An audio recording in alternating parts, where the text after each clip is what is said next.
For the past couple of years, the Philippines has been seen as somewhat up there in terms of gender equality. And I think the same goes also with other Southeast Asian countries. Because if the Philippines is used to be in the top 10 and now in the top 20, as compared with other Southeast Asian countries, just imagine the issues confronted women in other Southeast Asian countries.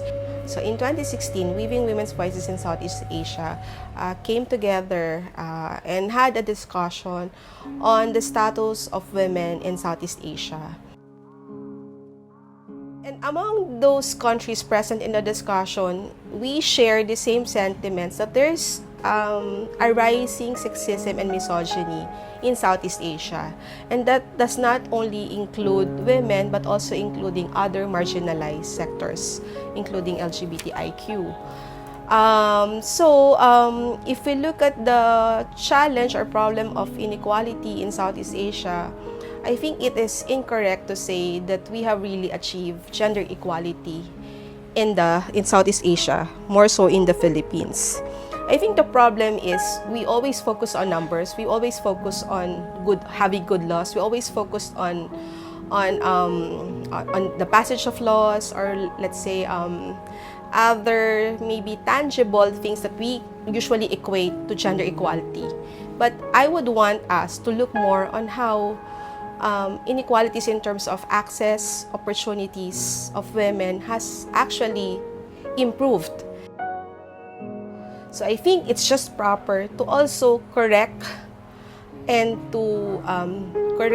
expose this kind of patriarchal views so that also men can also contribute not to reproducing gender inequality, but actually to producing gender equalities practices and beliefs. And I'm not saying that only men produce patriarchy. Women also produce patriarchy because they're also a product of a systemic problem. So what we can do is actually, I think we need to expose them. I think we have to teach our children. So one is, of course, you need to find people or spaces where at least you can see people supporting you. I think it's also time for us to enter those spaces that we are not comfortable with.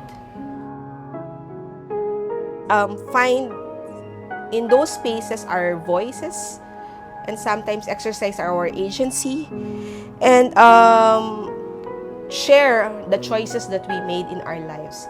And I think those are alternatives because those are spaces where we try to really show our oppression, our experiences of oppression, and what happened, why we are here in this advocacy. And for me, these are all alternative spaces because we try to create those spaces, claim those spaces, and eventually those spaces became mainstream, no? Because we're no longer on the sideline, but we're already part of the main space. And I think it's a continuing alternative spaces that we try to claim that eventually we hope will become a central or mainstream space for us.